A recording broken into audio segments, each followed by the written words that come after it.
Since joining Red Bull in 2005, Christian Horner has made a name for himself as one of the best, if not the best, team principal on the grid.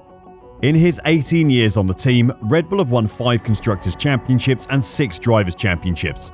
That kind of success comes with its rewards, and in today's video, we're going to look at Christian Horner, his history, and how he made his money.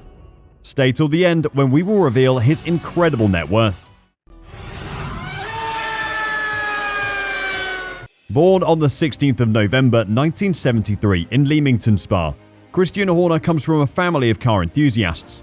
His grandfather worked as a purchasing manager at the Standard Motor Company in Coventry, before establishing an agency with Horner's father to supply components to motor manufacturers in the Midlands.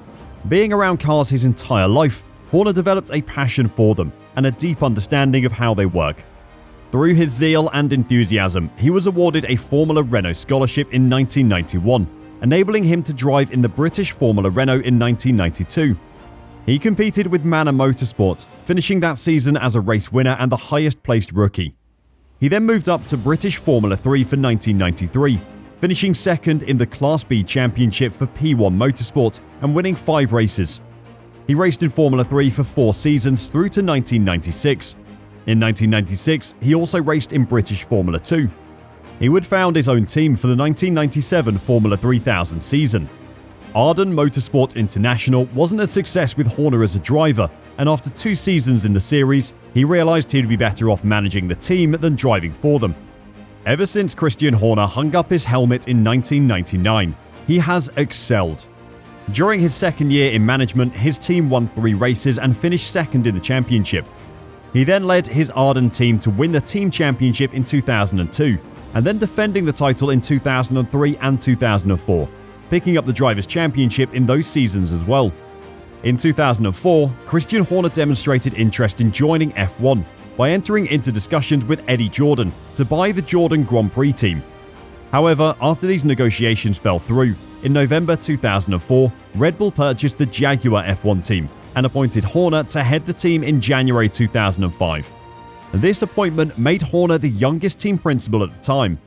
This is where Horner's career as a team manager really skyrocketed, and where he started earning a serious amount of money.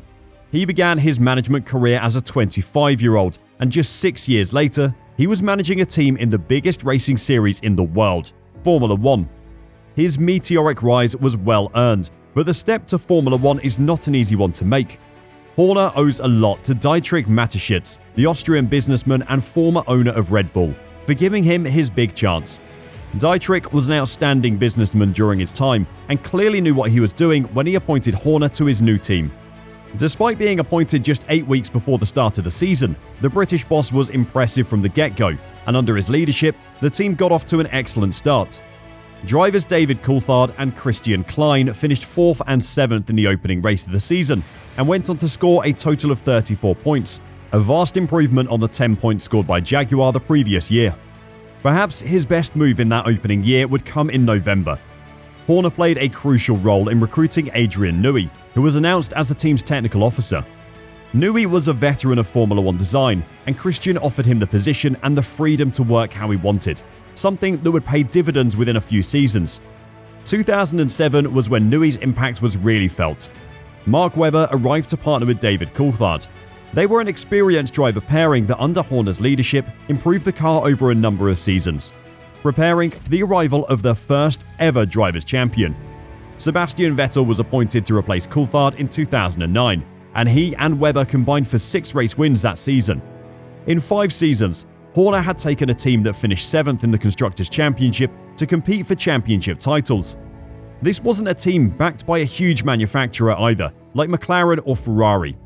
They were an energy drink-backed team being run by a guy in his 30s. In 2010, Red Bull Racing won the first of their 4 consecutive Drivers' and Constructors' Championships, with Vettel being crowned the youngest Drivers' Champion ever.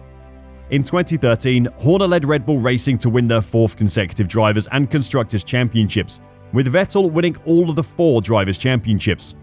In less than a decade, Horner had taken Red Bull from newbies to one of the most successful F1 teams of the millennium.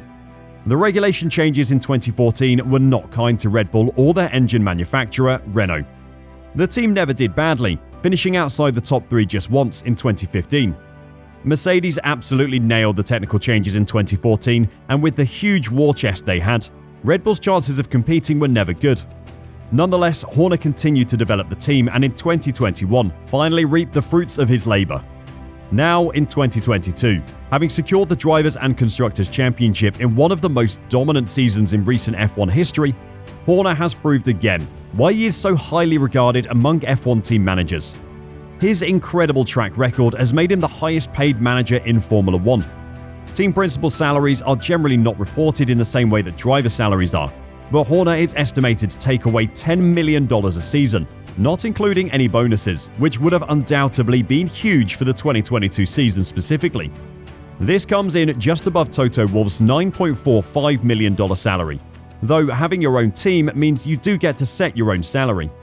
While there is no exact figure for Mattia Binotto's wage at Ferrari, the prancing horse is not paying Binotto anywhere near what Horner and Wolff receive.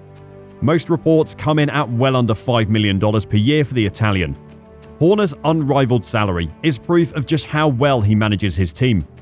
Thanks to his huge salary, Christian Horner has managed to accrue a personal net worth of $50 million. But those of you who've seen his house on Drive to Survive will know that his family is worth far more.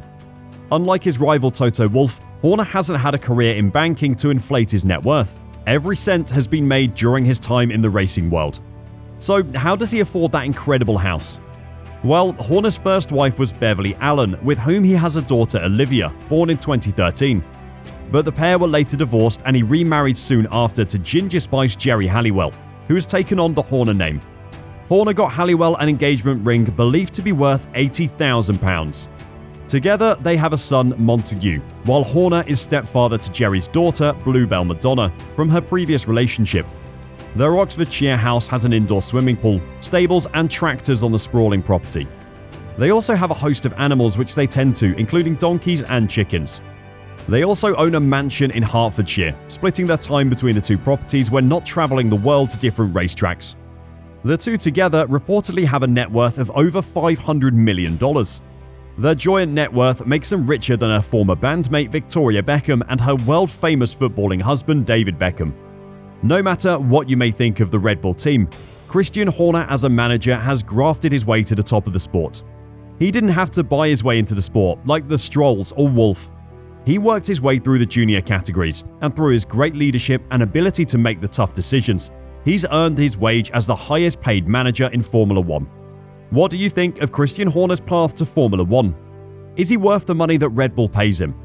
Let us know your opinion in the comments down below, and until next time, drive safe and bye for now.